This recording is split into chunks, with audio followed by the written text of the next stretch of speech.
Welcome, everyone, to our final executive session panel for this week.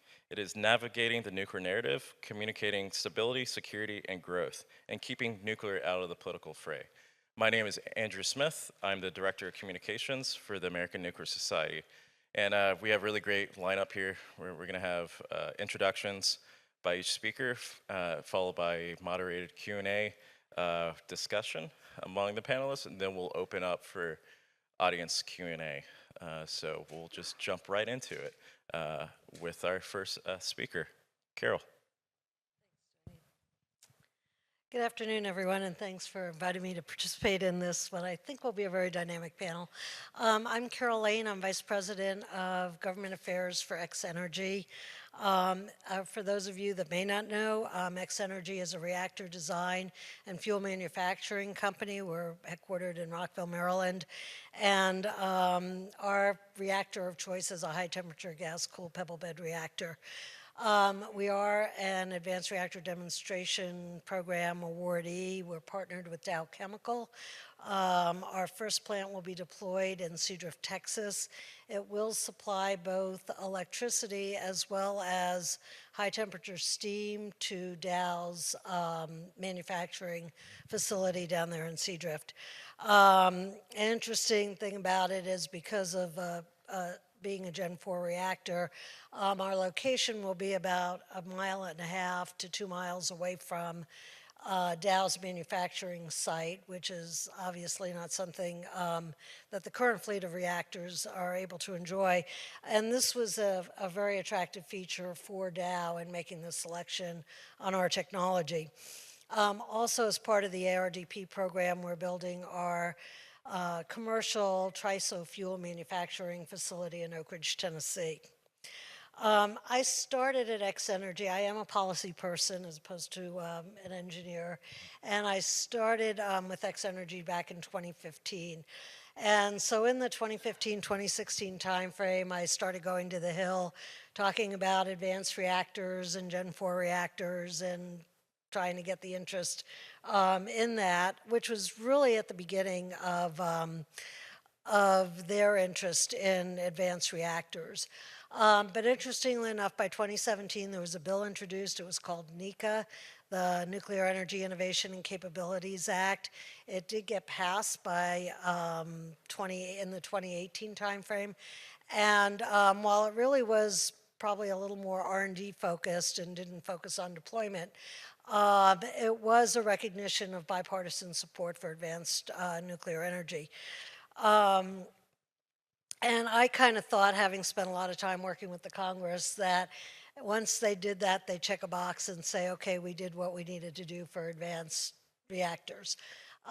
Much to my surprise, that was not the case. And there's been a really solid, let me use the expression, critical mass of members of Congress that have really learned a lot, have really truly tried to look at the technical or the challenges that advanced reactors have in getting to commercial deployment, and have focused legislation over the past 7-8 years on trying to address some of those challenges. So, for example, on the licensing front, you initially had NEMA, the Nuclear Energy Innovation Modernization Act, and the recently passed ADVANCE Act. And those were really helping to streamline the licensing process for advanced reactors. On the fuel side, most of the advanced reactors do use enriched fuel between 10 and 19.9%, referred to as HALEU, and we really have no capability in this country to enrich uranium to that level. So there's a Fuel Availability Act, which was passed last year, and it will begin our domestic capability to enrich uranium. On the dealing with the risks of the first of a kind, the Advanced Reactor Demonstration Program was proposed by Congress and contained as part of the Nuclear Energy Leadership Act that was passed, I think, in 2020 timeframe. And then with respect to how do we compete with the world against the Russians and the Chinese, with a number of countries that are interested in nuclear energy. There is the International Nuclear Energy Act, which is still being considered on the Hill. All of these had the objective of trying to get U.S. nuclear leadership, put us in a prominent position, as well as trying to deploy the next generation of nuclear reactors as quickly as possible. In fact, the Advance Act, interestingly enough, at a bipartisan level, passed the House 393 to 13 members, and the Senate 82 to 2. So I bring this up because it presents some context of a lot of work that's been done over the past 7-8 years to try and move nuclear energy commercialization forward for new reactors. And I would say that Congress is really kind of what I would call policy forward in this sense, in that they are really, I think, ahead of public perception. And it's been really interesting watching that. I wanted to talk for a minute, and I'm going to go through this really quickly. I spent about 25 years in the aerospace arena, and it's kind of interesting because after every election, the various folks from the space community get together and say, gee, we need to do another moonshot, another Apollo program, and that's what's going to revise and create a robust space program and get public support behind us. And so I'm going to go through real quickly just, this recommendation has been made to every president since President Reagan. And just to give you a really quick rundown, so President Reagan proposed the International Space Station in 1984. Bush came in the early 90s. He kind of supported the space station, but he proposed a space exploration initiative to go to Moon and Mars. It was a very expensive program and very ambitious program that he proposed. Didn't get a lot of support from the Congress, although he did create the National Space Council as well at that time. Clinton came in, decided not to focus on Moon and Mars. At that time, there were issues with the International Space Station, and he focused his energies on that and on NASA doing the remote sensing program, Earth observations, and in using space station as a foreign policy tool, and he brought the Russians into the space station program. Following that, Bush 2 came in. He decided we were going to go back to Mars and use that as a step, back to the moon, use that as a stepping stone to Mars. And that program went on for a couple of years, actually about 4 or 5 years. Then Obama came in, killed the Moon-Mars initiative, said we were going to do a asteroid rendezvous mission and a crewed orbital Mars mission by the mid-2030s. He also pushed NASA working with commercial space companies. Trump came in, restarted the National Space Council, and went back to the sustainability of a lunar presence, as well as ultimately going to Mars. He did have a big push on commercial space. And at the end of his administration, he pushed SMRs for national defense and space exploration. Biden came in and really did not do a lot of dramatic changes from the Trump administration, with probably a little more focus both on science and workforce and education. But I bring this up because what it did is it had a lot of stops and starts for both technologies and for programs. And I think as we think about nuclear programs and as well as our space programs, these are multi-generational and multi-presidential activities. And so, sometimes over the past couple of years, I've heard people in the nuclear community talk about needing to go back to maybe try and do a moonshot for nuclear. And I will say I'm one of the ones that cringes a little bit at that because I'm not convinced that a presidential edict either makes it any smoother to get these programs going or galvanizes the public support necessary to kind of keep it going. So in conclusion, I just wanted to say there's a lot that has been done over the past couple of years. A lot of it has been driven by the Congress and the bipartisan participation and the knowledge and the relationships that have developed over that. And so while I do think that the presidential support is important, I don't think it's sufficient to really maintain a long-term focus on the kinds of things that we're trying to do on the nuclear program. And I do think, I'll just conclude with saying, I think a lot of the communication really needs to take place at the state and local level in terms of the public's understanding of the program. I just use as one of my gauges in terms of how well we're communicating.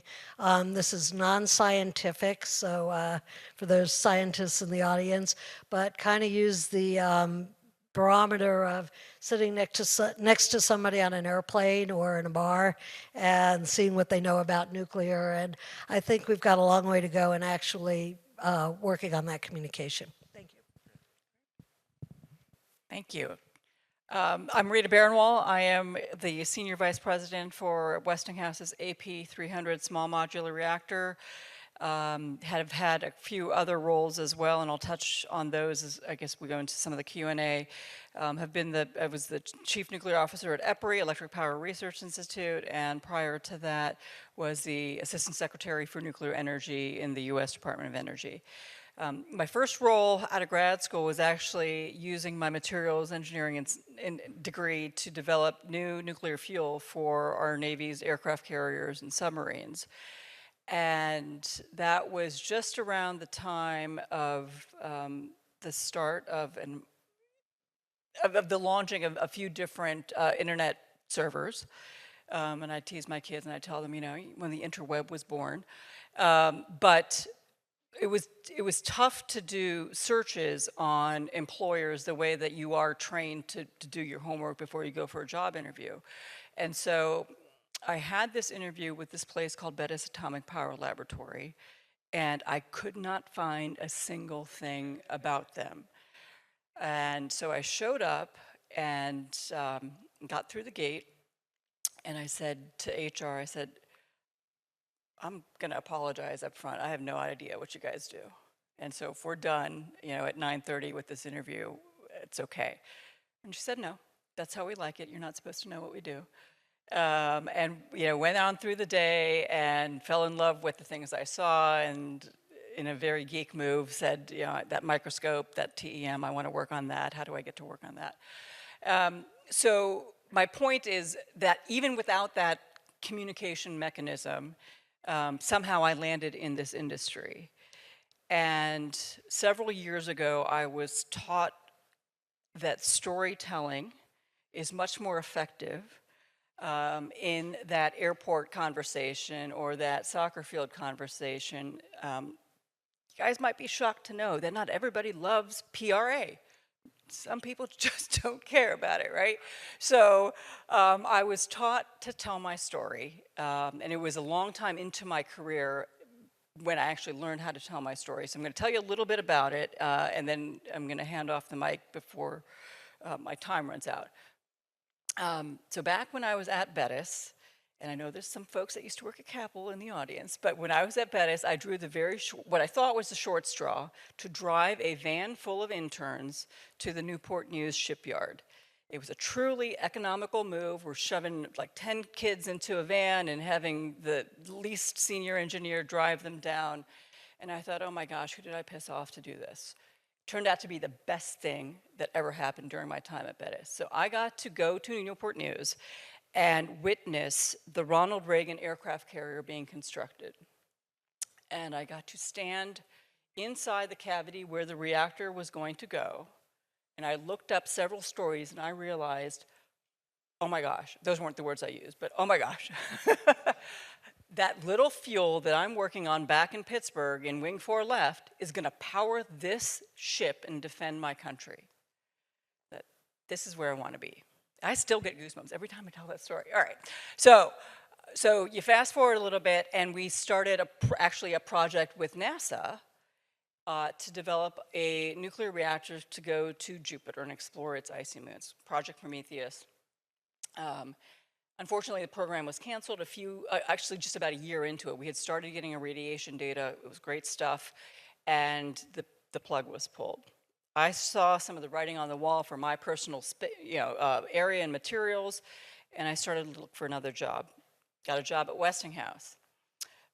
Went to South Carolina, uprooted my family. We moved down to South Carolina, worked there for a while, came back to Pittsburgh, where our headquarters are, worked there for a bit, did several different roles, and realized, this continues to be where I want to have my career. Even when Westinghouse went through bankruptcy, for those that aren't aware, when I saw that writing on the wall, we were about to go through bankruptcy, I didn't have the appetite for it. I looked for another position.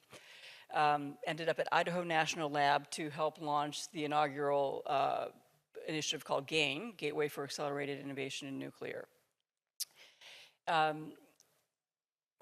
Fast forward to today, I stay in this industry because I want my children, who are probably now taller than most of you in this room, they're still my kids though, I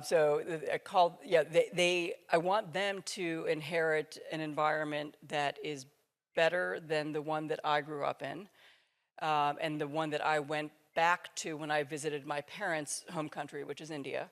Literally at the end of each day when I would visit, take a washcloth to my face, and you could see the soot that had collected on my face from that environment. So that's the reason I stay in this industry. I have a materials engineering degree. I'm not a nukie. I'm not, right? I talk to students all the time, well, what do I need to do to get a nuclear engineering degree? I can tell you what you need to do, but you also don't have to have one to be in this industry. And so being able to, what I'll kind of wrap it up with is being able to tell your story, I think matters more so, I'm sorry to the PRA experts, than be able to communicate technically to that person beside you. There's an organization called Mothers for Nuclear, and they sell swag, and I'm not advocating for that, but I have some of their swag, and I wear it as often as I can when I travel, so much so that when the TSA at my hometown airport in Pittsburgh sees me not wearing it, he says, "Where's your nuclear sweatshirt?" So those quiet messages also matter, and so I know we're going to talk a lot more about that, but thanks for your attention. Okay, hi. My name is Emmet Penney. I am a contributing editor at Compass Magazine, and I host the Nuclear Barbarians podcast. Getting my remarks together today felt like a challenge because compared to 7 years ago when I started getting interested in nuclear, it feels like a totally different world. Nuclear is no longer a four-letter word. Our policymakers are debating how we ought to develop nuclear, not whether we should develop nuclear. We can't deny the pedagogical effects of Germany's failed Energiewende. I don't need to tell anybody here, given all that's taking place at this conference, about the wonderful things that are happening in the nuclear space today. So when I was working on this, I started to feel like Alfred E. Neumann from Mad Magazine. I was like, what, me worry? Like, what's the problem with nuclear comms? The case almost makes itself. But then the doubting Thomas in my ear started to whisper, and then it grew louder, and then it started to keep me up at night, and I started to think about the dangers of overpromising.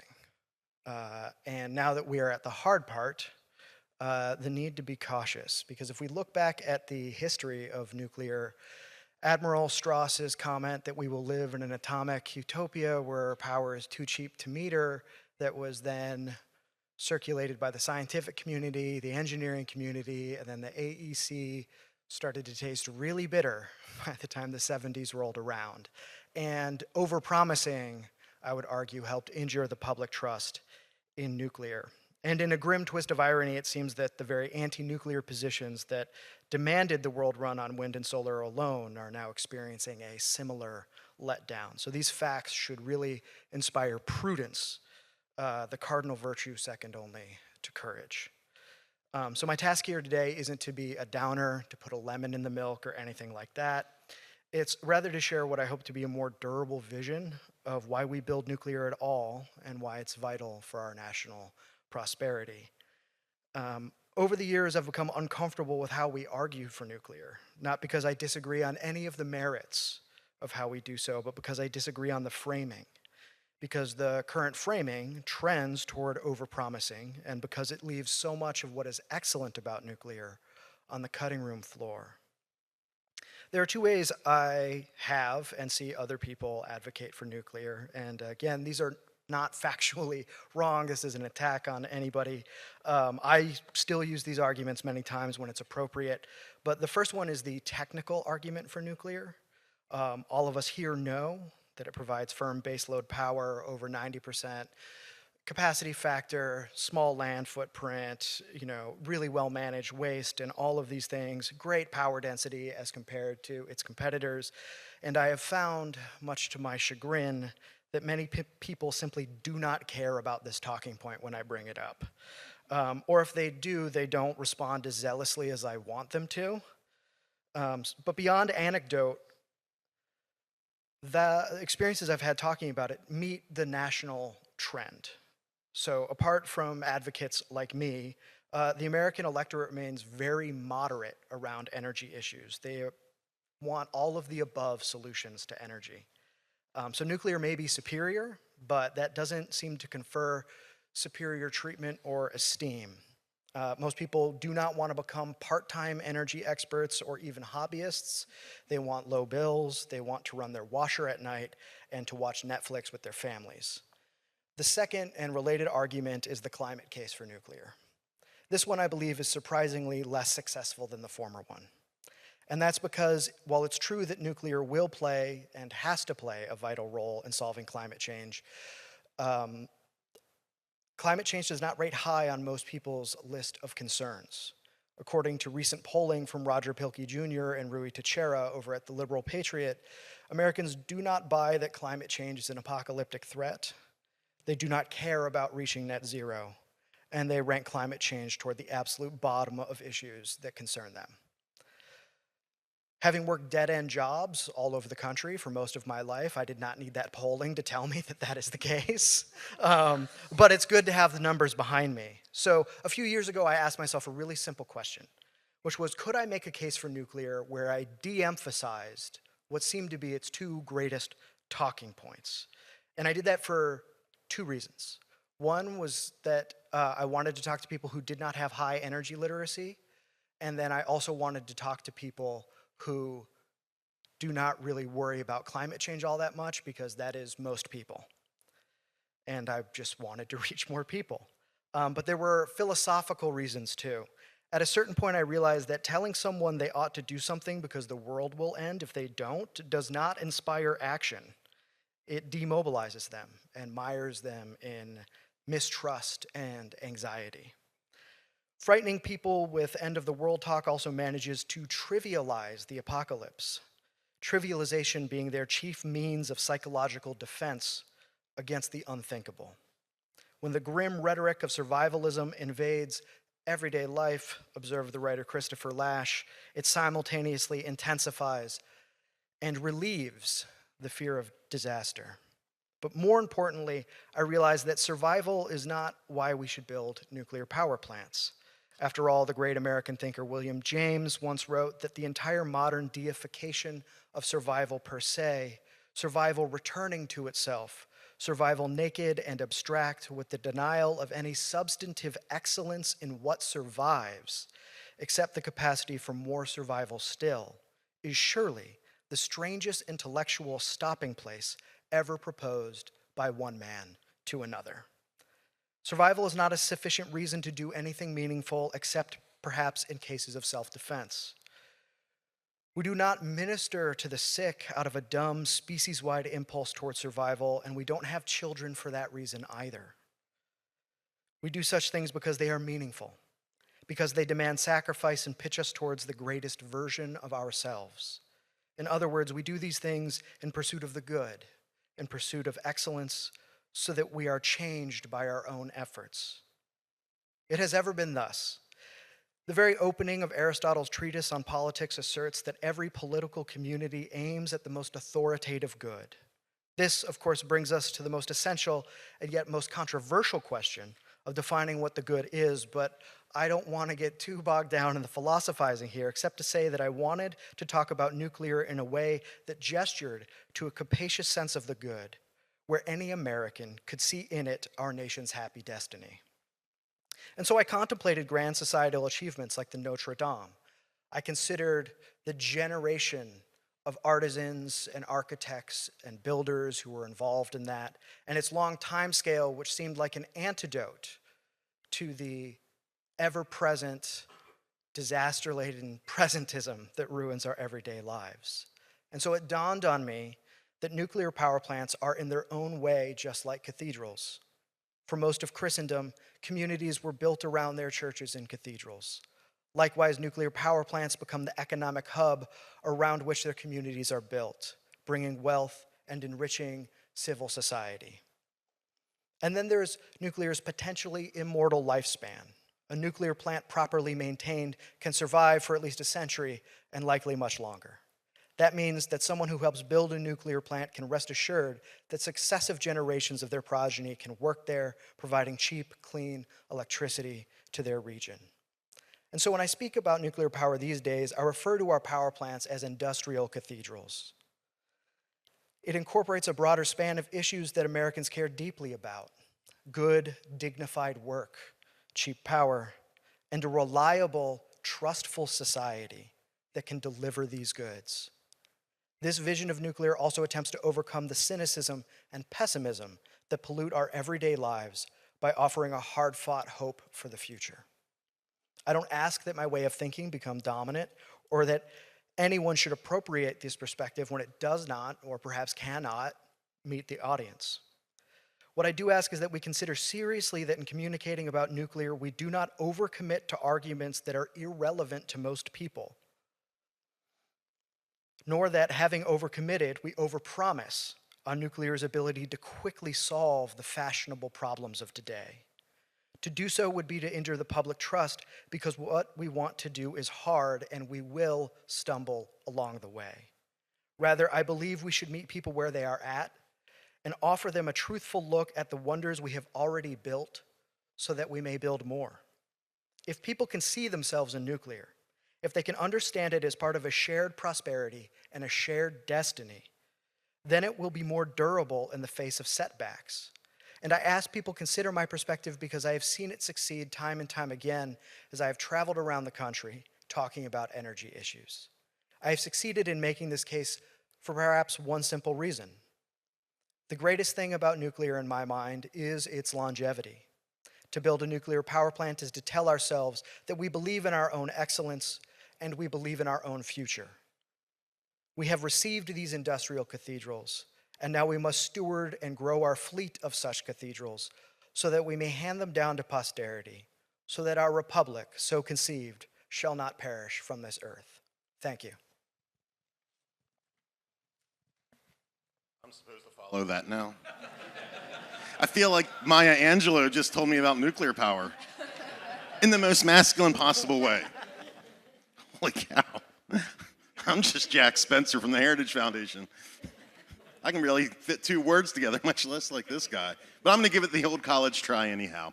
I'm Jack Spencer with the Heritage Foundation. I am a senior research fellow for for energy and environment policy, but I've focused on nuclear energy. I've been focusing on it from a policy standpoint for almost ever, since about 2005. And let me thank you, Andrew, for inviting me here in ANS. This is really quite an honor. If there's ever a stage I shouldn't be on, it's this one. So it's very humbling to be here. I want to start talking a little bit about my story. Rita, you inspired me to change it up a little bit here.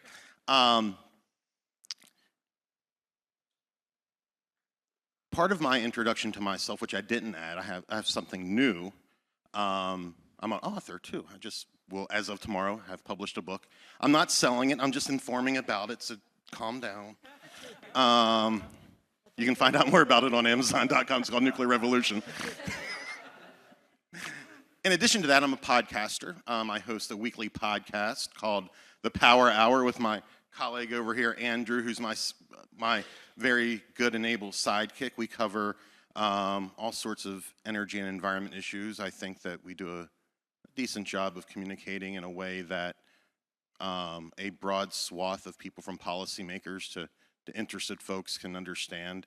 Like I said, we focus on nuclear just because I like nuclear, but we certainly get into other areas. But then, this is what got me thinking, this is why I'm bringing it up. About 10 years ago, 12 years ago, when we were in the midst of the nuclear renaissance, what we thought was going to be that, I also was a movie producer. A lot of folks, maybe a couple in this audience, remember the Heritage Foundation made a movie, a documentary called Powering America. And this was a movie that holds up, and it's free, that goes through the nuclear industry, from mining to fuel fabrication to how our reactor works, reprocessing, the whole 9 yards, soup to nuts. It's really good. If you just want to see how the nuclear fuel cycle works. Doesn't have a policy agenda other than to show the awesomeness of nuclear energy, but more importantly, the awesomeness of the people who are in the nuclear industry. Part of that, though, was we went to two places amongst those other ones.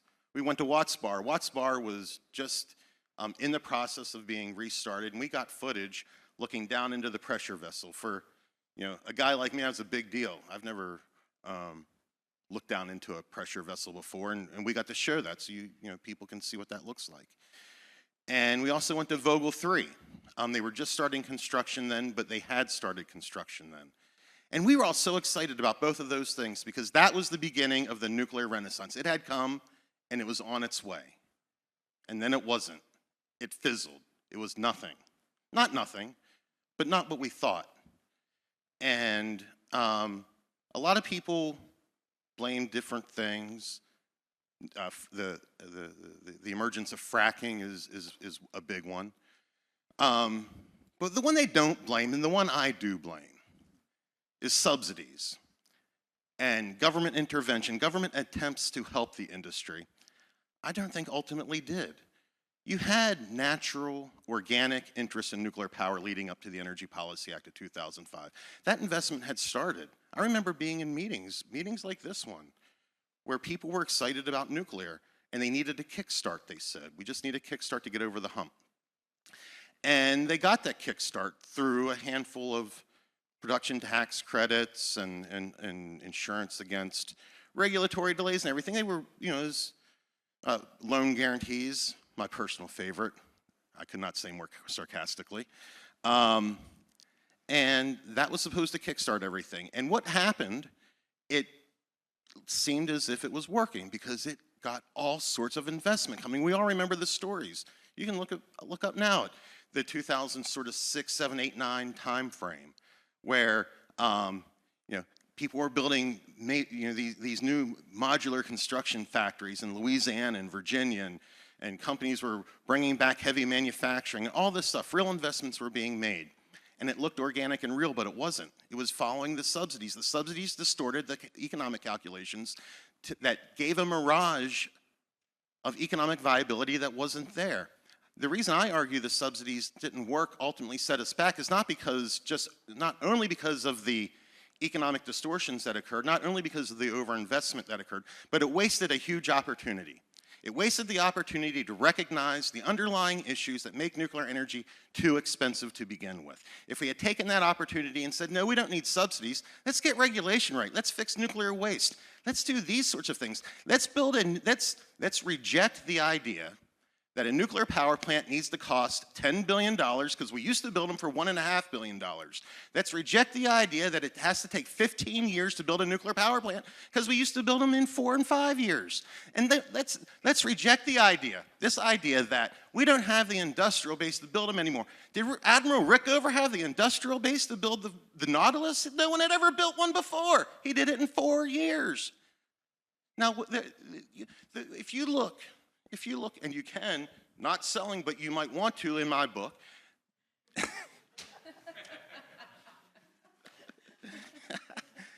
It's cheap. Give me a break.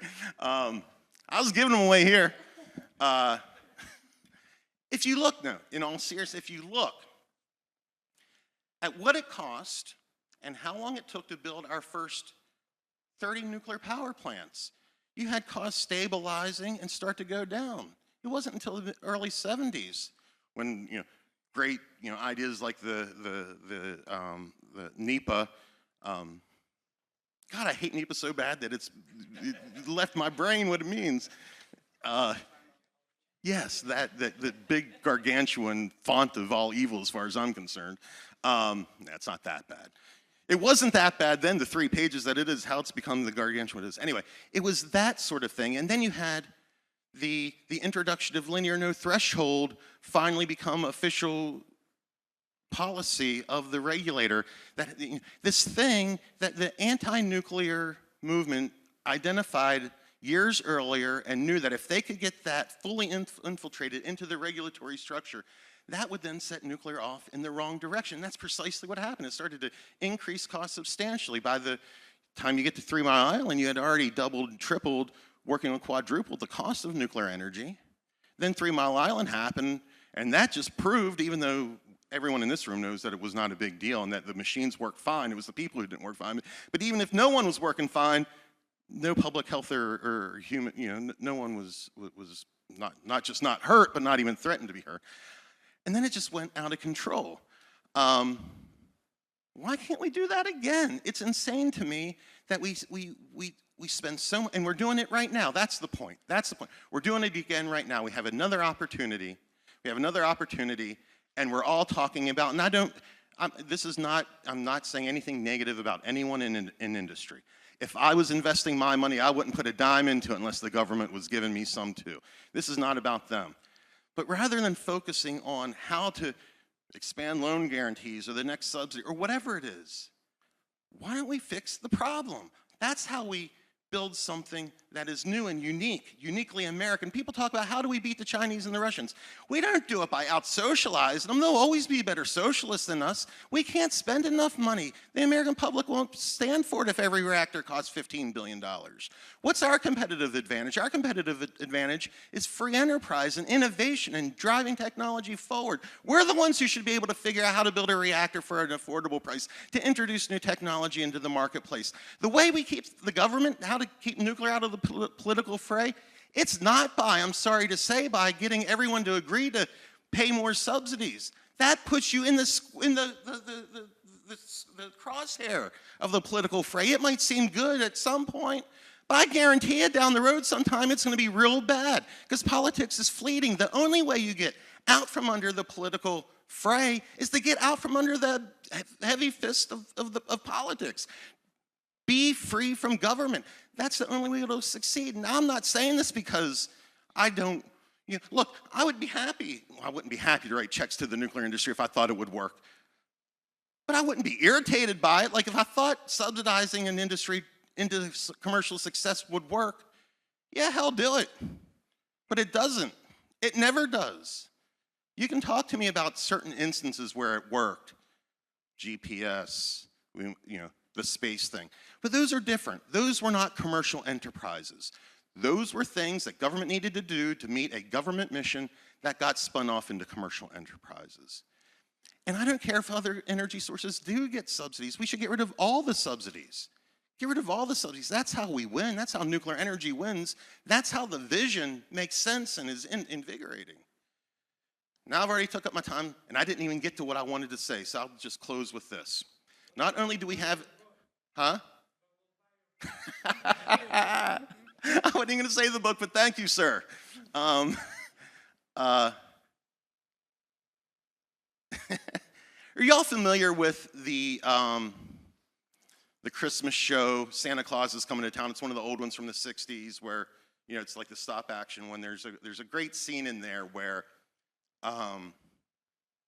Chris, who is the young Santa Claus, is confronted by the Burgermeister who's trying to get rid of all the toys. And Chris is doing a Santa Claus thing. The Burgermeister is all irritated. And he says, "You are obviously, sir, a nonconformist and a rebel." Well, the nonconformists and the rebels are in charge now, in case you haven't seen it. And yes, that comes with some scary things. It comes with some scary things. I get it. but it comes with so much opportunity because these guys want to be leading in manufacturers. They want to win. They want to cut red tape. This is a unique, once-in-a-lifetime opportunity. Don't blow it on another demonstration plant. That ain't going to get us there. That's my message. Thank you so much. Is it already on? I hope not, because then okay. they wouldn't have been subject All to right. this. I don't know how this works. Okay, so I have to follow both of those. Okay. I'm going to start by, I'm just a government major from Smith College 1,000 years ago that fell into nuclear energy issues and ended up making a career of it mostly. But I'm going to come back to that evolution because I don't want to lose sight of 4 points I really want to make. Mary Louise, I don't think you've introduced yourself by name yet. I'm Mary Louise Wagner. Okay, all right, full stop. We're going to start this all over again. I'm Mary Louise Wagner. I spent almost 35 years of the federal career in energy issues, a lot of it in nuclear energy.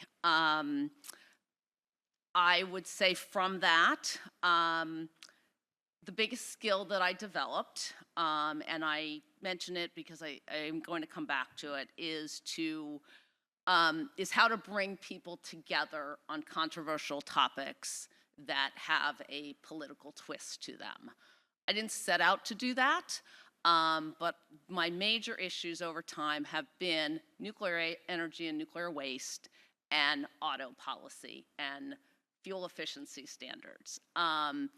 And I now am I'm self-employed. I am a governmental affairs consultant since leaving the Energy and Natural Resources Committee in 2019.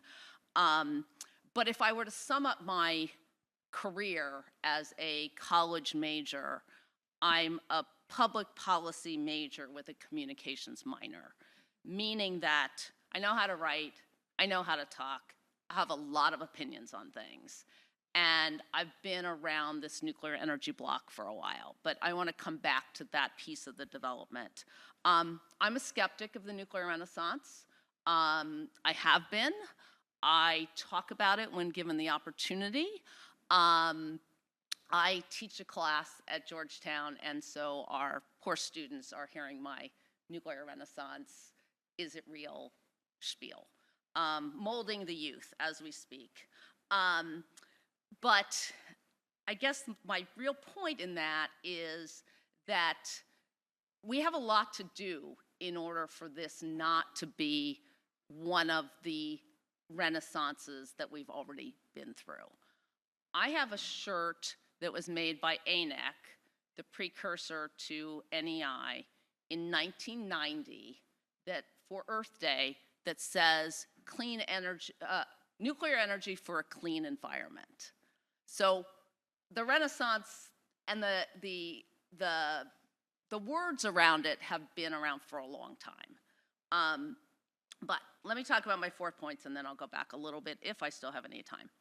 We need a better communications plan for helping ordinary Americans understand nuclear energy and where it can fit in. Carol talked about this, Rita talked about this, I guess everybody talked about this. It is that conversation on the airplane. I happened to have a conversation the other day with some old friends. We get together with maybe once a month, every couple months. We've gotten together for 30 years. I decided to do a little test of what I might say here. And one of our friends, my age, works at the Justice Department in environmental enforcement for years and years, has lived in Washington, and she says, yeah, we really need to do something about nuclear waste. Didn't see it coming, didn't engage on it to an extent, though I can do that, and I will. But the point is that that's out there. And interestingly, we didn't have much mention of nuclear waste here because we never do.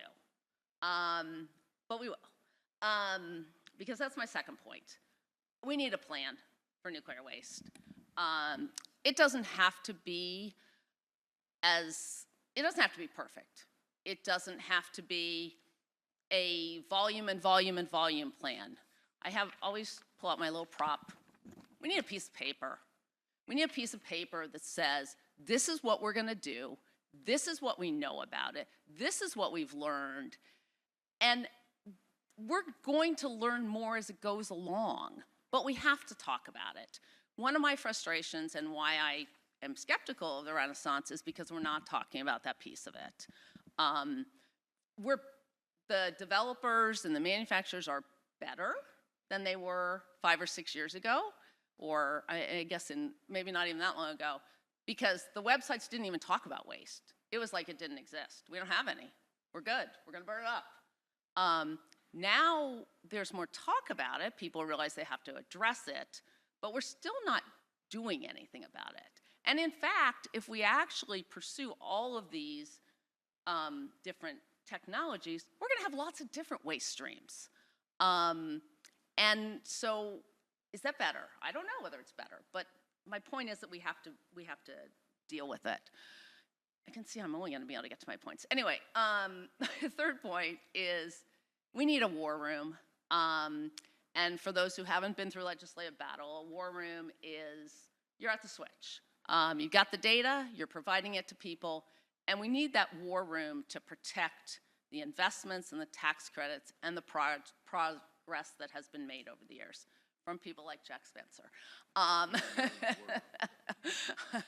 And I've tried this out on people as well. I mean, who say, oh no, the nuclear money is not going to be at risk because the Republicans are supportive of nuclear. Yes, but doesn't mean they're not part of a deal. Doesn't mean that it's not a casualty in the process. And when I talk about a war room, that goes back to my experience at the Department of Energy in the Clinton administration. I was there starting in '94, and in '95 we confronted the effort to dismantle the department. And we had a war room that with all of the data of where money was spent, and it was very effective because that was our process of educating members of Congress, educating the public on what these dollars and these projects meant to their states and their districts. And my last point, we need to walk away from yucca. And I need some history for this one. I went to the Senate Energy and Natural Resources Committee in 1987 after having been a reporter for McGraw-Hill Publications for about 3 years prior to that, and had really jumped into nuclear waste as an issue because I found it fascinating mix of politics and technical issue. And that gave me an expertise that led me to the Senate Energy Committee. And I started working on nuclear waste. And I worked on the Nuclear Waste Policy Act amendments of '87 from start to finish. Yay, me. We did that in 1987. And it seemed like the right thing at the time. And we worked hard to make it work. A lot of money went into yucca. A lot of good science went into yucca. But at the end of the day, I don't think 49 states push something on the 50th state. And the sooner we, in my opinion, the sooner we walk away from yucca and say, what are those other options? If I am hopeful that we will not shut down the consent-based siting process again and do the recycle, repeat of however many years ago that was, 8 years ago. But I guess a lot of that remains to be seen. And my time's running out, and I'm going to stop. Great, thank you. I have to say, really great opening remarks by everyone. Really have a really great lineup here.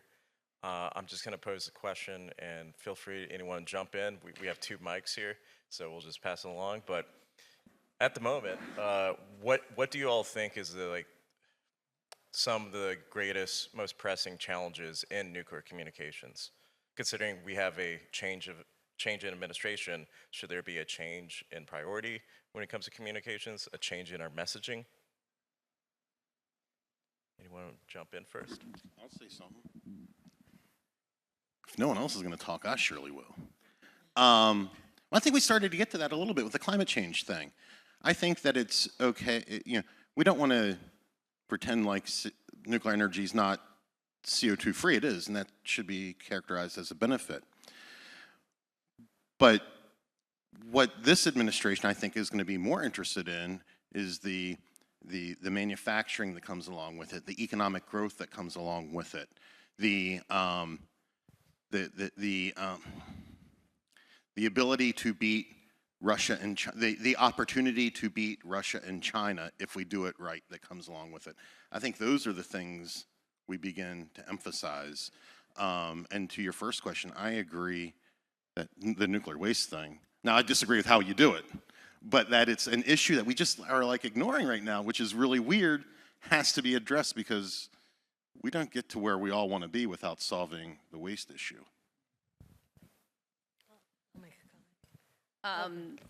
Actually,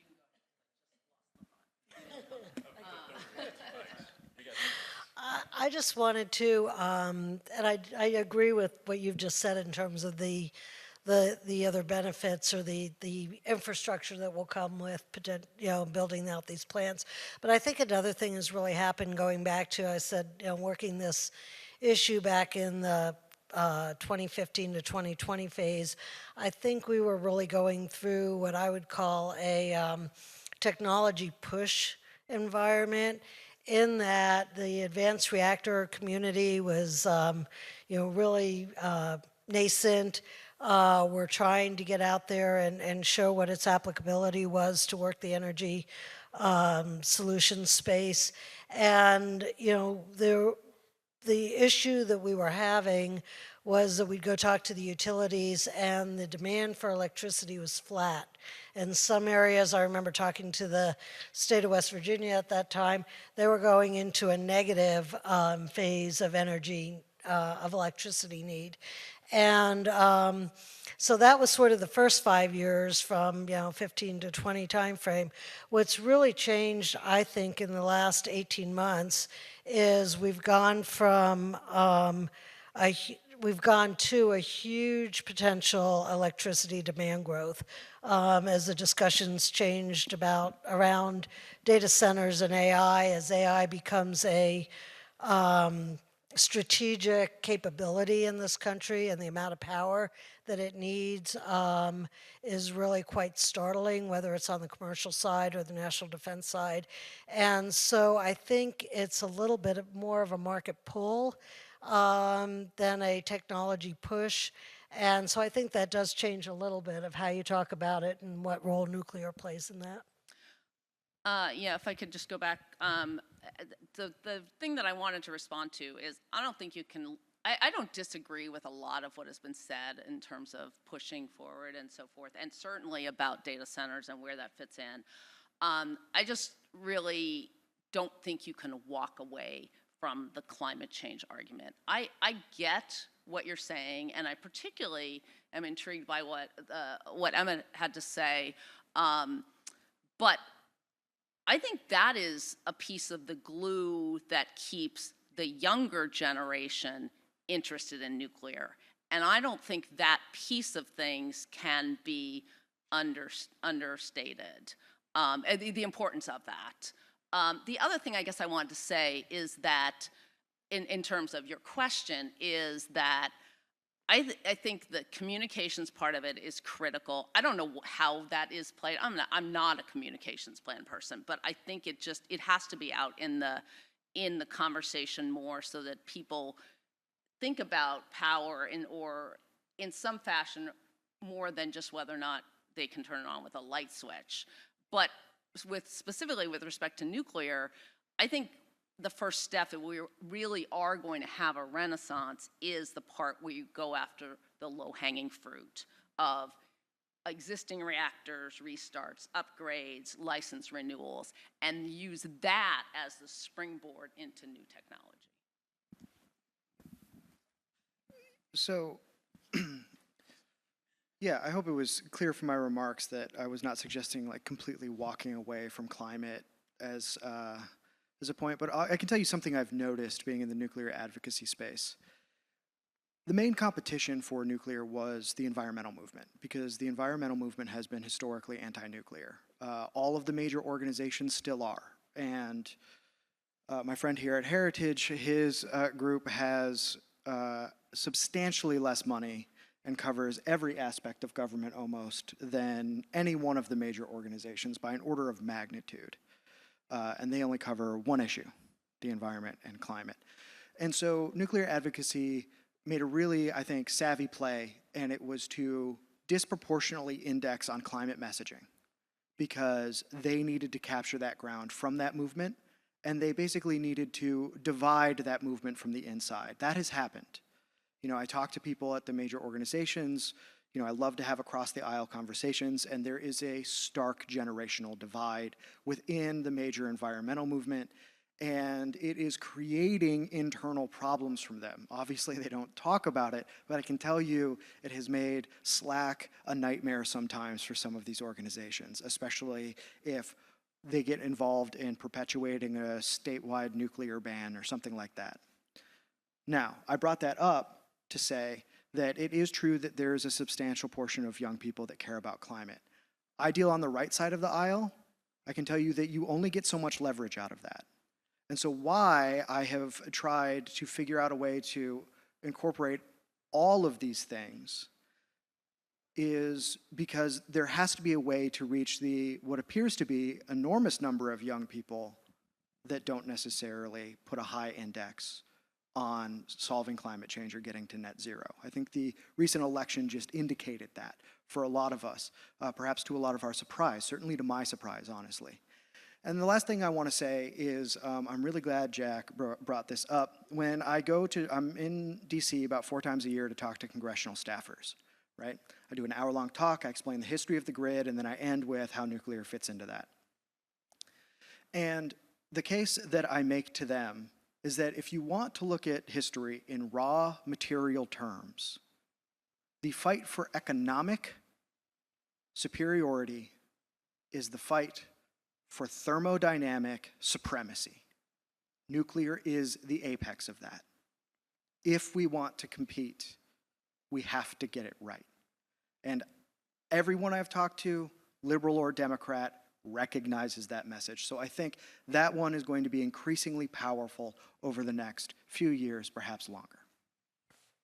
So I want to touch on what Carol and ML said. The national security piece of what is going to be needed and what we have been seeing, the trajectory over the past 18 months, can't be understated. The conversations that I've had just in the past 2 weeks with those types of players alone is, it's jarring, and we can't get there fast enough. Just physics, we cannot get there fast enough. So there is going to be stopgap measures, whether we like it or not.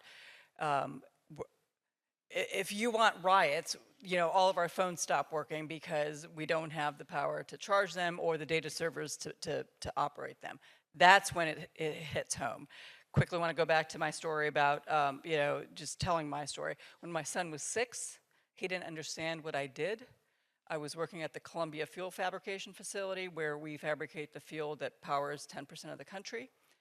And he said, oh, you're Homer Simpson. So there you go. I mentioned the Homer Simpson in a comms panel.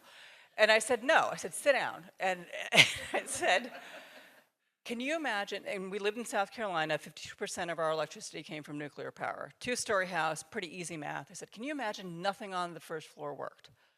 And he's like, what? I said, can you imagine if the dishwasher never worked? Okay, he's 6. He's 22 now. He still doesn't care if the dishwasher doesn't work.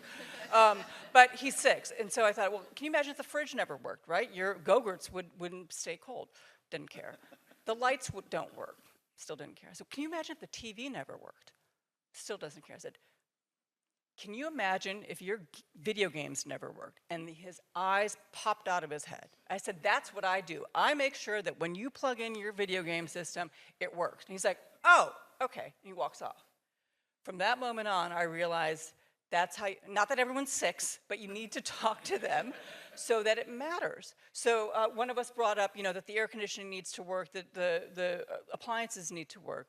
When I have been confronted by folks that are very anti-nuclear and they learn that I'm in the business, they're like, well, and one of these folks happened to be in California right after Songs had closed, and she cornered me at a wedding reception, and she started, kind of barraging me with questions, and I said, do you know that in 1 year since Songs has shut down, your state's CO2 emissions have gone up 33%?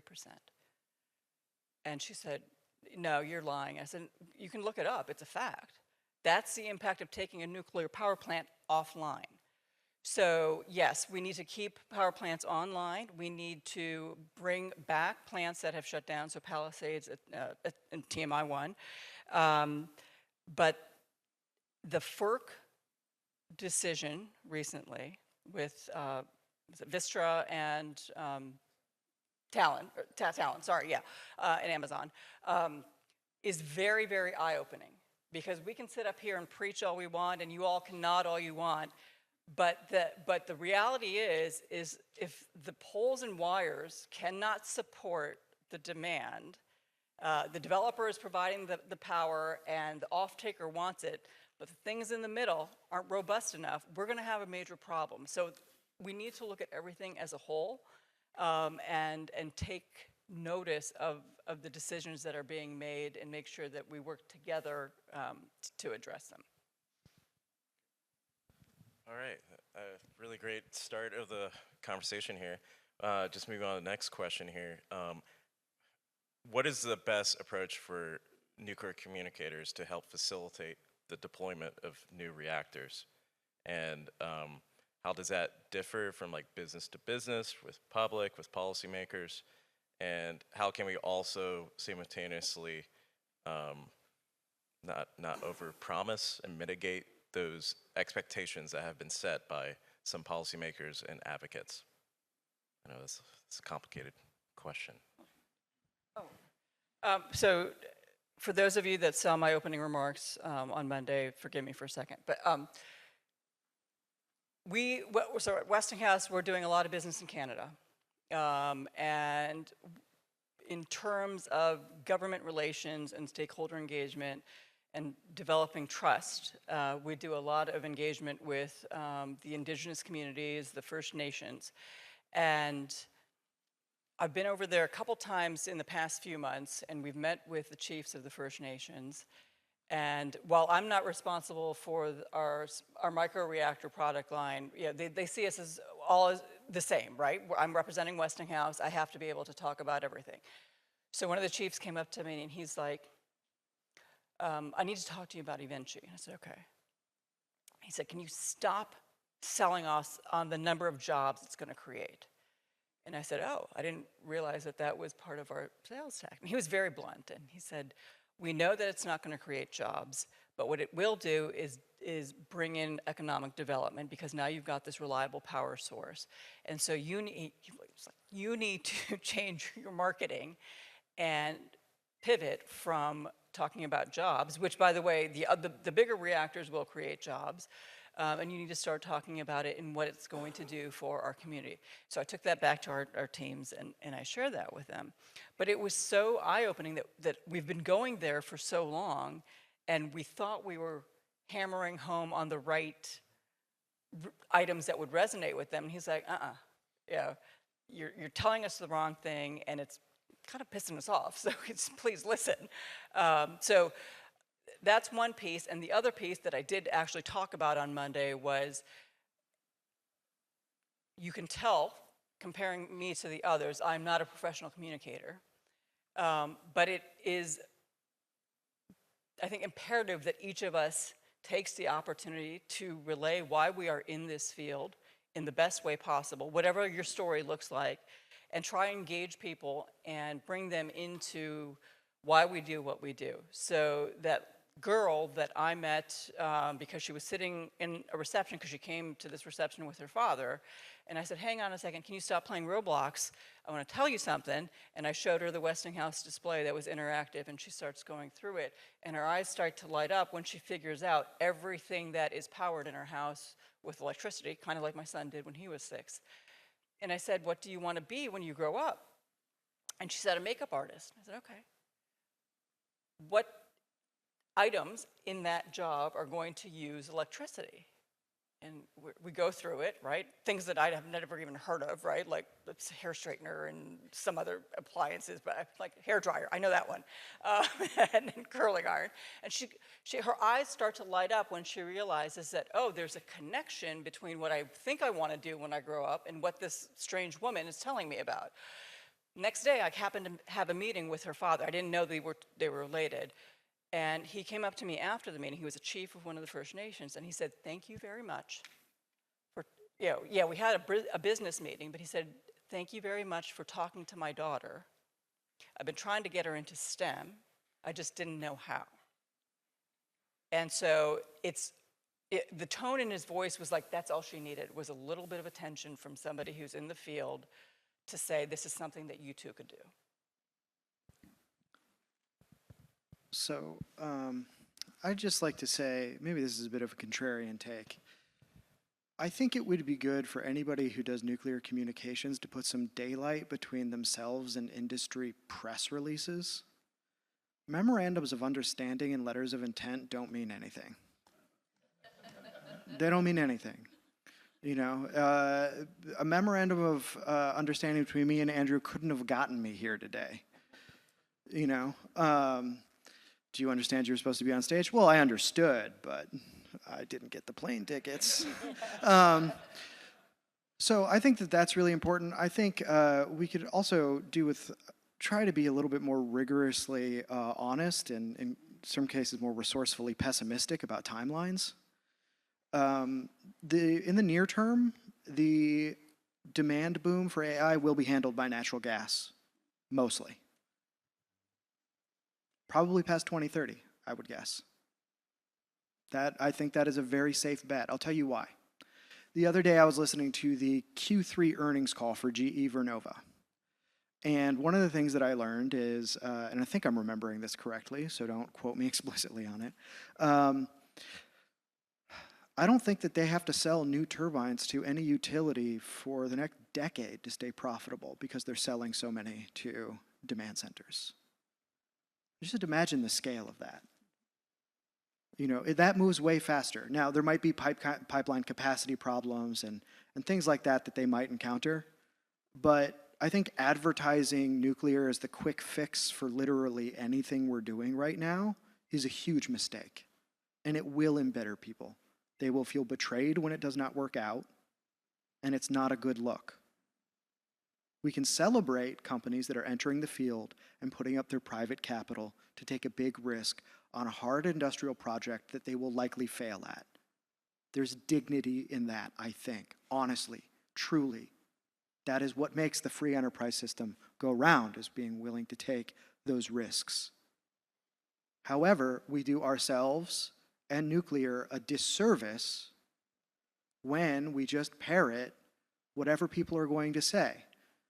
Because I'll give you an example from my home state. So Illinois did the unintentionally funniest nuclear ban repeal yet, other than maybe Connecticut's. And what they said is, we can build nuclear here again, but it can only be SMRs, because we really think that this one company is going to be the one that builds it. Never mind the fact that Northern Illinois is the most nuclear-heavy part of the entire country. You know, so we can't build any more of the things that already work and are working for us. Last month, that company filed for bankruptcy. So what is going on here, you know? And so I just think that we could stand to be a little bit more realistic about what we're doing. This is the beginning. The comms war is won. Thank you, Germany. You know, that's almost over for this part. Everything else after that is important cleanup crew work. Still needs to be done, but it's no longer the tip of the spear. The hard part is maintaining fidelity and integrity with the public as we try and pull this off. That's what's next.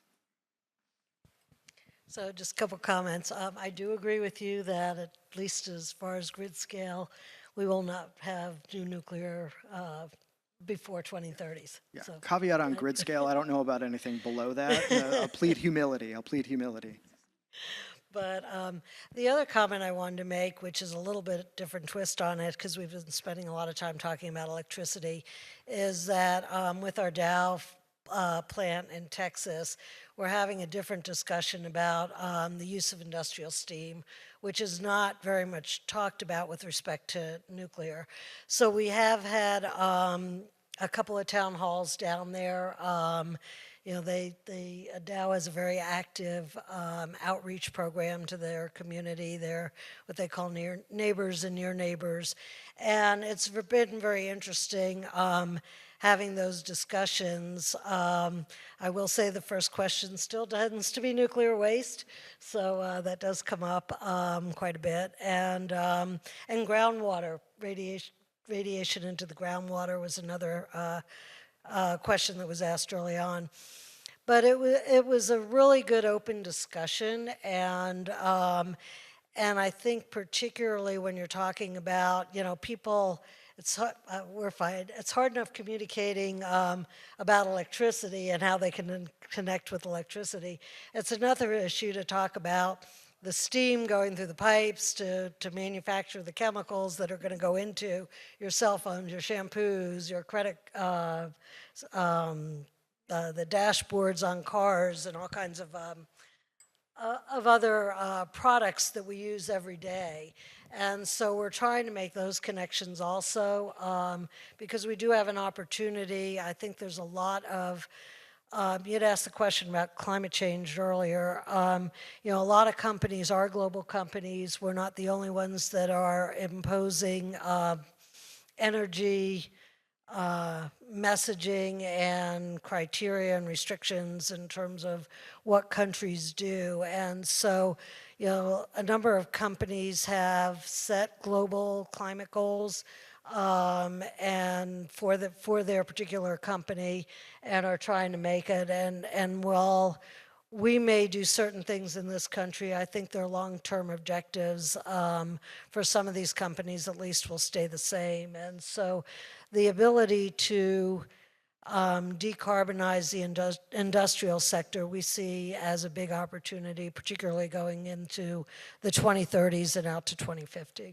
So I just want to comment on that. Can I pick up on and emphasize again what Emmet said on being honest about the timelines and the costs? So for my competitive mates that are in the audience, we're doing each other a disservice when we talk about really aggressive timelines. I've had a call right before here, and it was with a company that we were all familiar with.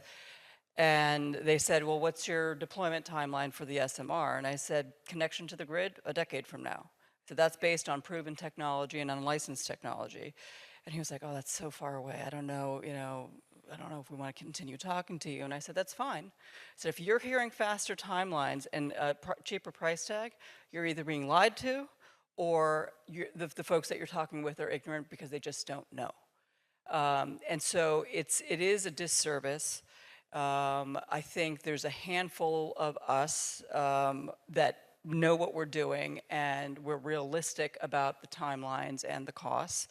And those MOUs and the LOIs and the gigawatts of gigawatts that we see in the headlines that are being subscribed to, yeah, it's exciting for a split second, and then you start to think about, oh gosh, we have to deliver that, and we get one chance to garner the trust, not only of the public, but of the people that we need to deliver to.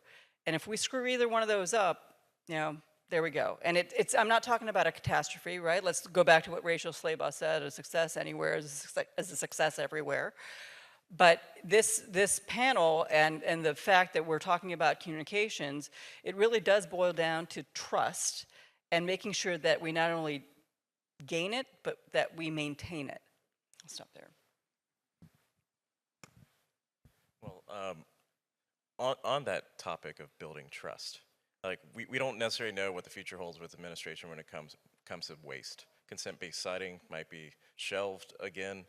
You know, Yucca Mountain is still dead. But in the meantime, what can we do to, like, as you know, communicators, help resolve that issue and maintain and build that trust with the public while we wait on some policy action or decision? Be honest. And what does that look like?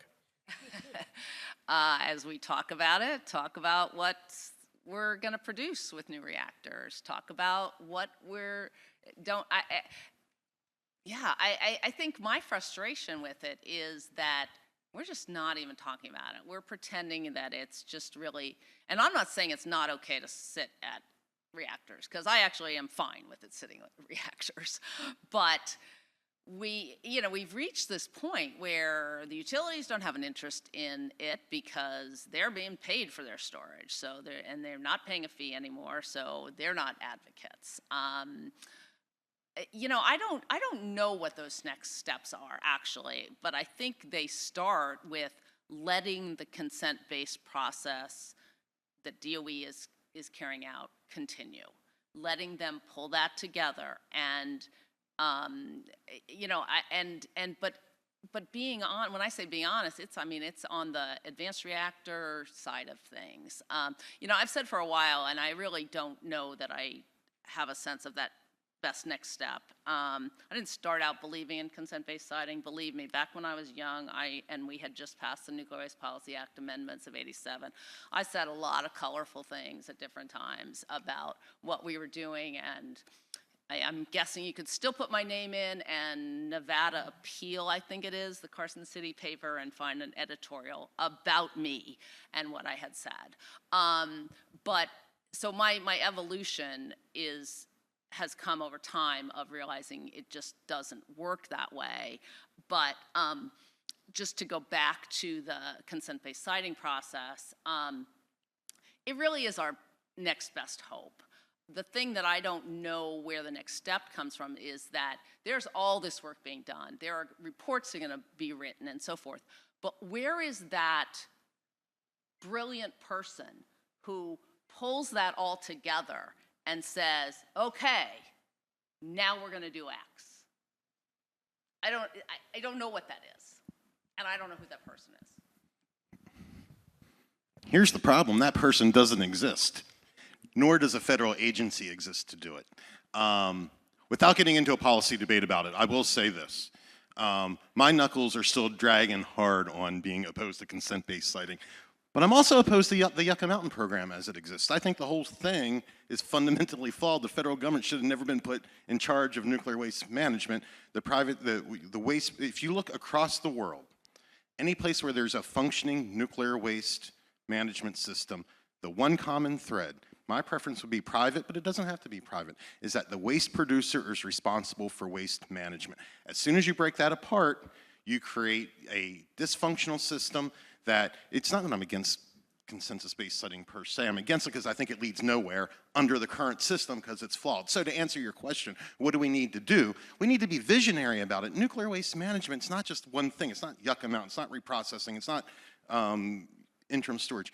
It's an ecosystem that has to be fully integrated both from a technological and economic standpoint with the broader nuclear energy industry. Like, until you do that, until you connect the front end to the back end technologically and economically, we're still gonna have some version of the problems we've been talking about today.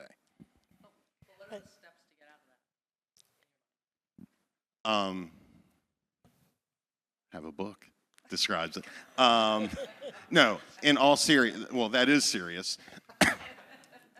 But I mean, this is a whole discussion. But quickly, for the waste that's been produced and that the government is currently responsible for, I take that to the side and keep the government in charge of that and let them do that. All new waste should be under this new system that is funded through an escrow account, and each waste producer would have their own escrow account, not what the Blue Ribbon Commission had, which was a separate one.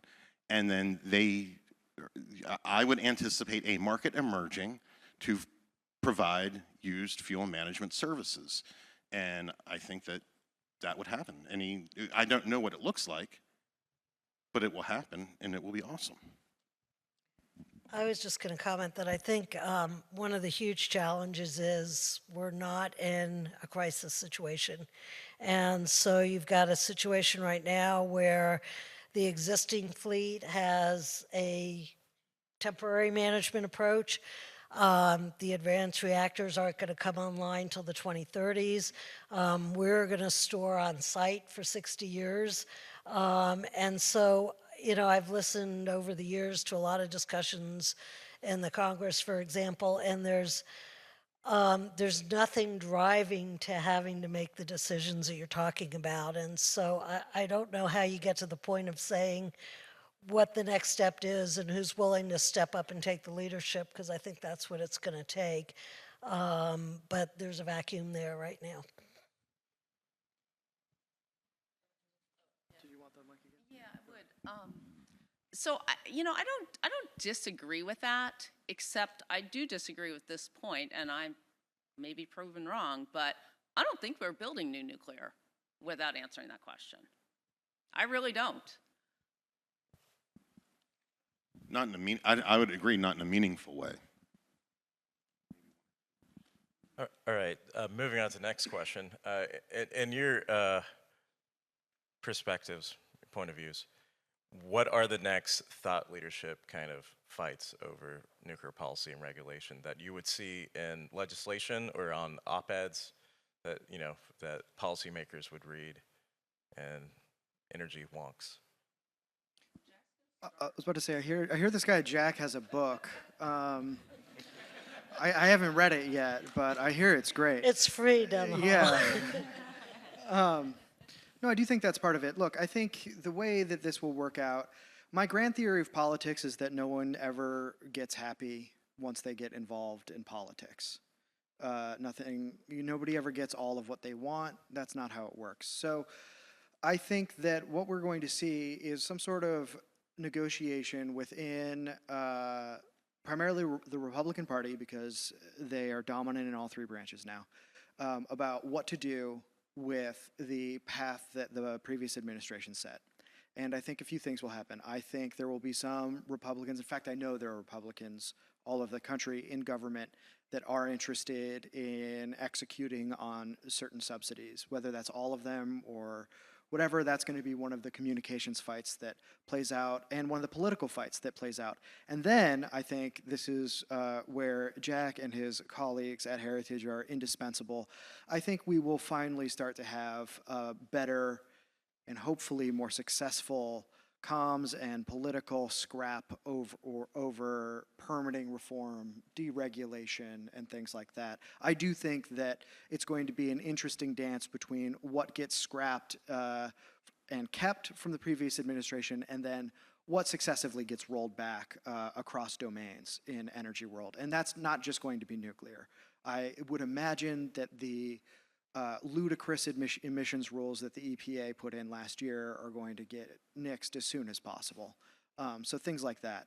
It's going to be a dance where everyone feels tired and sad at the end, and then we're going to figure out what we're going to do.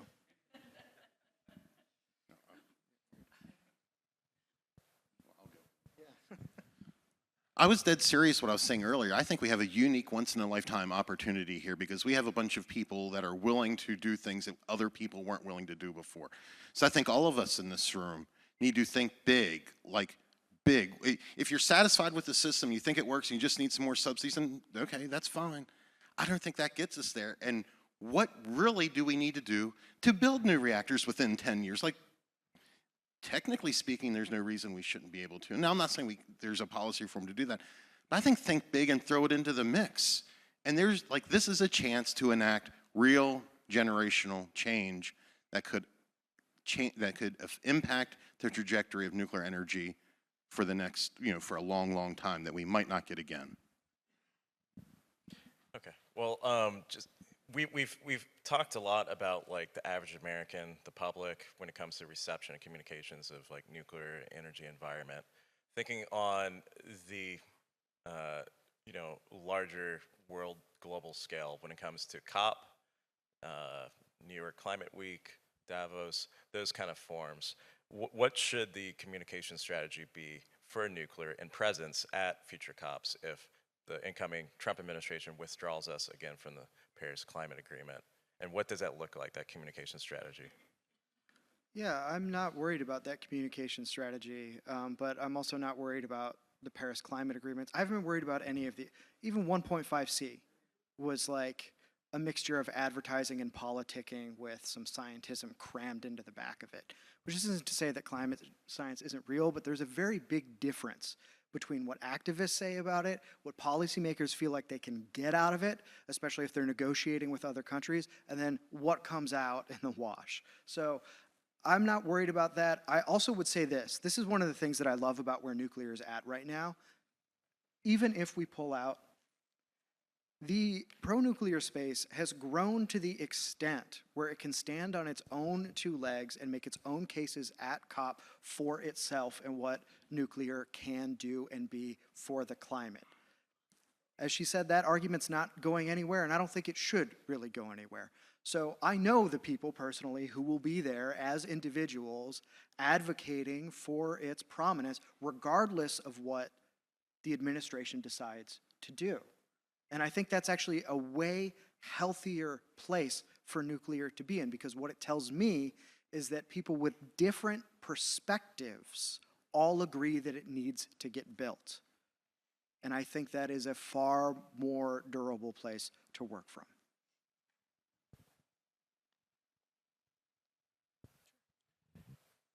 I think pulling on that a little bit more, like showing up where we're all not singing from the same sheet of music is good. The places that I have gone over the past year where I think I have made the most impact, well, I'm not going to tell you where they are because I was the only one there, but they said, like, where has nuclear been? Why didn't you come sooner? So there are a lot of places that are not getting attention from us, that want us to show up, but we're busy at other places where we're maybe not as, our message is not as effective, or it's just resonating just off the walls because we're all of the same ilk. So I would say what we can all do going forward is insert ourselves in places that make us uncomfortable, where you are the expert in the room and you bring that message and you do it in whatever fashion fits you best, and if that's probabilistic risk assessment, so be it. I just comment, and maybe this applies more to the smaller SMR type reactors, but we're not. I think there are going to be more business decisions, B2B decisions, as opposed to government major programs. And so I think that's a shift that, while it's impacted by what those bigger goals are from these major agreements, I don't know that it's necessarily going to tremendously impact the trajectory that the deployment of SMRs are on. It may impact it a little bit. It could go when you've got various governments pushing one thing and you've got incentives that are encouraging that, you'll get a higher trajectory. But I think at this point, the business to business side of it is going to be the main driver, and then it can fluctuate higher or lower either way. Yeah, I just want to jump on that because I agree with that, I think business ultimately at this point is going to drive us to those goals. I have trouble personally getting over what I believe will be a significant impact of rhetoric that goes overboard about where climate change fits into this. And we're going to move on to the audience Q&A. We have a microphone that's up here. Feel free to come up, ask a question. Do not state a long rambling comment or a manifesto. Please do not. Yeah, no manifesto. Brennan Enser, Naval Nuclear Laboratory. I will just provide a brief comment, is that, the success everywhere is a success anywhere, or success anywhere is a success everywhere, and I do want to consider that we got to think about our existing fleet and their potential for uprates, because that can lead to the type of thing that Vogel put online just through uprates and advanced technology and qualification. But kind of thinking about that, there was a comment by the Director General at the opening plenary about his advocacy of nuclear being new at the IAEA. And then there was a State of Nuclear talk where they talked about the regulators' role in advocacy for nuclear. So I thought I'd just kind of pose that question to you all. What do you think the U.S. regulators' role is in communicating nuclear advocacy?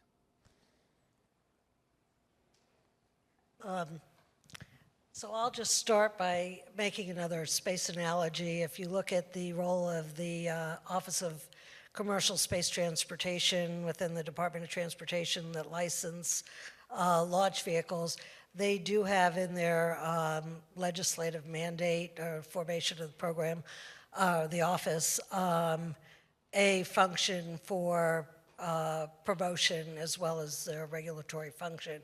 So it is not, it wouldn't set a precedent within the current regulatory structure for an agency in the country. And I don't think it's really hindered their opportunities in terms of, or their, I should say, their regulatory function. So I think it's doable. One of the areas that we've thought a lot about being a non-light water reactor is that as you look to exporting our reactor, we basically have a world of regulators that are all light water regulators, because that's all we have deployed globally. And so we have thought about the fact that we think there is a role for NRC in maybe helping educate other regulators in terms of the designs that are out there for non-light water reactors. So I don't know if that falls into advocacy or falls into a regulatory educational kind of thing. The NRC tends to be very responsive if a country comes to them and says, would you help me? But I don't think they take a proactive role currently in terms of going to other countries. We've got, or we'll have at least three or four non-light water reactors going through the licensing process in the next year or so. And I think there's a role that they could play in helping to make that happen. Though tempting, I think it's a horrible idea. Look, I want my regulator to be fair. I don't want my regulator to be an advocate. Because what the government giveth, the government can taketh away. And it's far more important to have a reasonable level of regulation, and that regulation emanates from the right place and it be applied fairly. We need not look that far in the past to see what happens when a regulator takes policy positions. I won't mention his name, but it was a fiasco how the Yucca Mountain decision was handled. And so, yeah, I just think it's a dangerous precedent, and I think that there are other better ways to regulate. Yeah, I just want to add on that. So if we take a look at just the history of regulating nuclear, there were a few reasons why the AEC, the precursor to the NRC, had the dual function. And part of it was because, frankly, the personnel list, the org chart was very thin when it came to anyone who knew literally anything about nuclear. Almost every decision we read about before maybe the mid-60s happens between the Joint Commission on Atomic Energy and the AEC, Westinghouse, GE, and the Navy. No one else is talking about it. The executive branch is not even hardly involved except for Atoms for Peace, like visionary guidance and saying, yes, we want this, then, Godspeed. Why do I bring all of that up? One of the things that started to happen where anti-nuclear people got leverage on nuclear was when there started to become debates about what exposure to radiation was going to look like. And the AEC tried really hard internally to crack down on its own scientists and say, don't dissent from anything that we're saying because we have a promotional role here. Once those scientists, this is the, Union for Concerned Scientists origin story, by the way. Once they broke ranks and formed that organization, it was over for the AEC's credibility.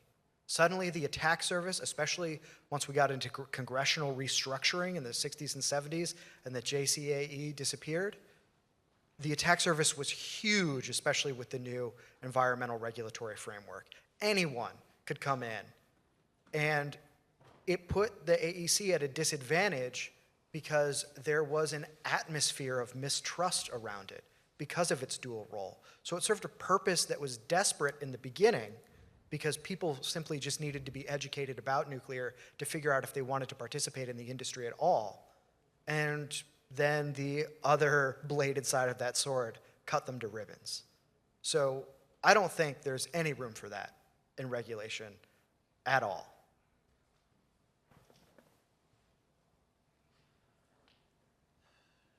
Hello, I'm Katie Steigermeister. I'm a public affairs specialist with the Office of Nuclear Energy, so communications near and dear to my heart. I've heard the panel say repeatedly, the American public, which is a pet peeve of mine because they're not this monolithic thing. If you can help me see and understand what audiences we haven't been thinking about or could and should be communicating on nuclear about, I would really appreciate it. Yeah, I can answer that question very happily. This has been, so here's a little bit of an origin story. I used to be a member of the Democratic Socialists of America. I don't know if anybody's heard of that group. So I was very far left, and I'm not going to get into all the things that led me to change my mind on a whole bunch of issues, which led me to my own epistemic and spiritual crisis. But what I will say is that when I came out on the other end of that and on the other side of the aisle, I realized that the pro-nuclear movement and perhaps nuclear in general had taken Republicans' rhetorical support for nuclear completely at face value. And I know, based on conversations I have with advocates and people within the industry, now they don't know what to do with a Republican administration because their talking points often don't have purchase, the ones they're used to. Right? So these are the environment and things like that. And so I think reaching out to people who might not hold the most perhaps obvious or most well-used cases for nuclear now as their priorities and figuring out how to talk to them will be great for nuclear in the long run. Like, as I said in my comments, I want most Americans, the diverse body that makes up the American public, that, as we know, election to election has its own preferences that change all of the time, and not always for coherent reasons. I want everyone to be able to see something of what they want in it.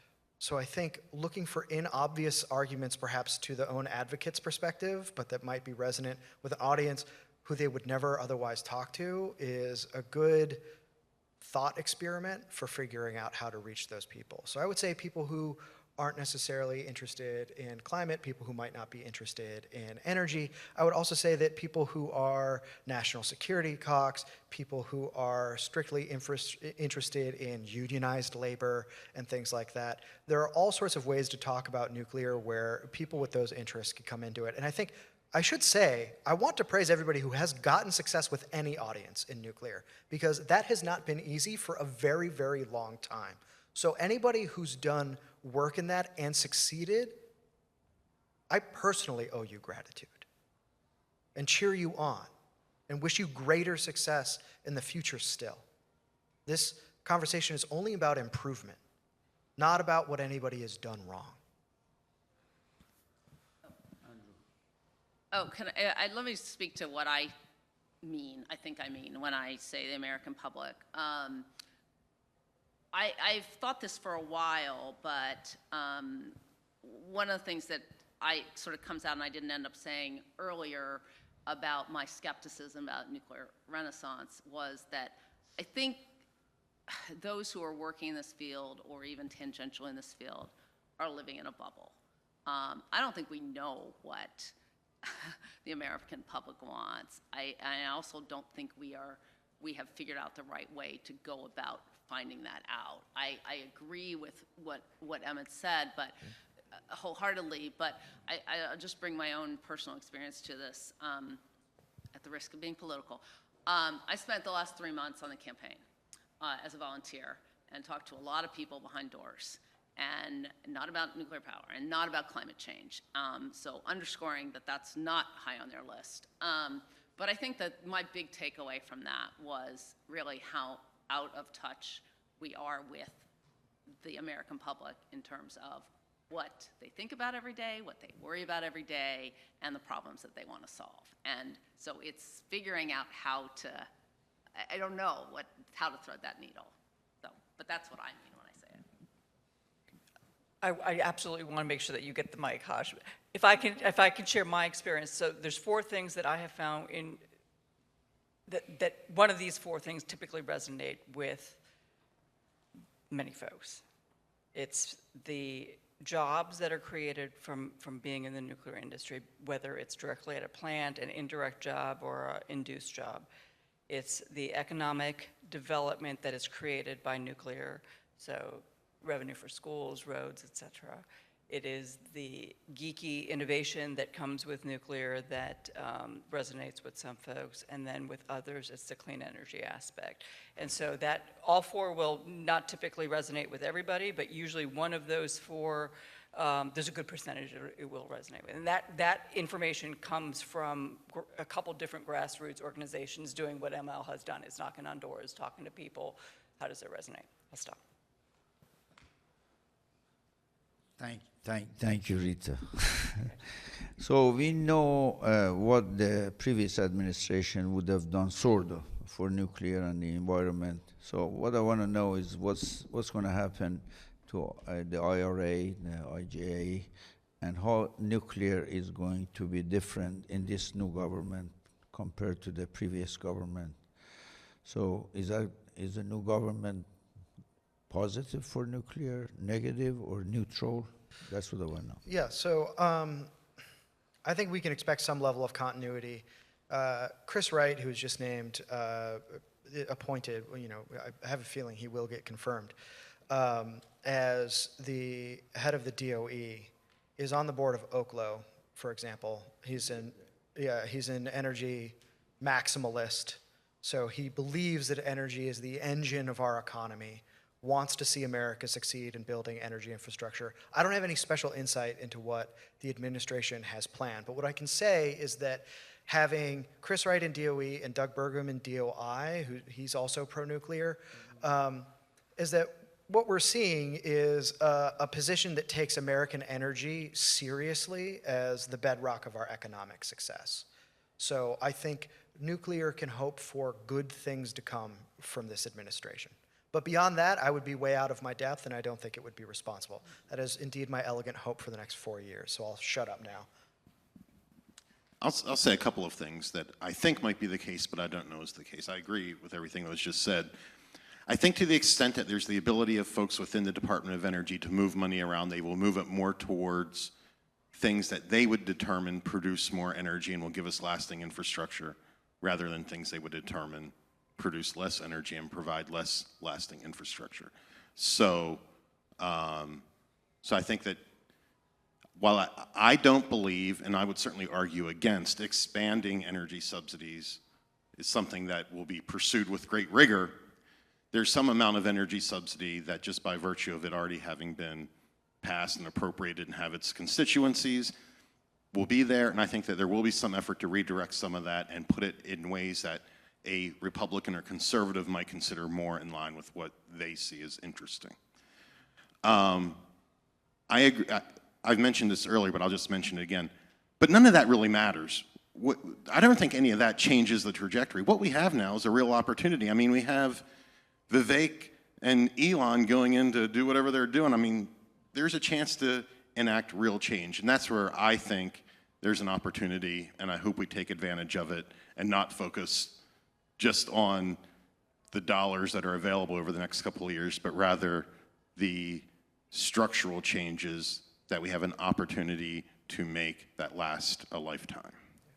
Sorry, I just want to say one more thing really quickly. That's just a positive note on why I think nuclear has a bright future regardless of administration. We've talked about the gearing up of the regulatory ratchet. We've talked about comms being an issue. We've talked about taking on political opponents, which the pro-nuclear movement, as small as it is, has been remarkably successful at. There is one thing that I believe was the ultimate killer of nuclear in the 1970s, and we haven't talked about it yet, and that is the collapse of electricity demand growth. After World War II, demand growth for electricity was about 7% per year, which made it very plausible for utilities to say, we're going to keep building big power plants. Now we're seeing demand growth again. This is a good signal. Everyone should keep it in their back pocket. I don't think it's going anywhere. As I've said, I don't think nuclear is going to be the immediate supplier of that demand, but it is going to be an enduring part of our future. So, there. Okay, just one last comment on that is I would say that over the past 8 years, the support of the Congress, and now with the Republicans controlling both the House and Senate, I think there are a number of advocates there that will continue to play a strong role in shaping the policies as we move forward with this administration. So I guess I'm hopeful that they'll continue to be engaged in, particularly we're going to have I guess a National Energy Council, and that we have a strong engagement with the Hill as well as the administration on it.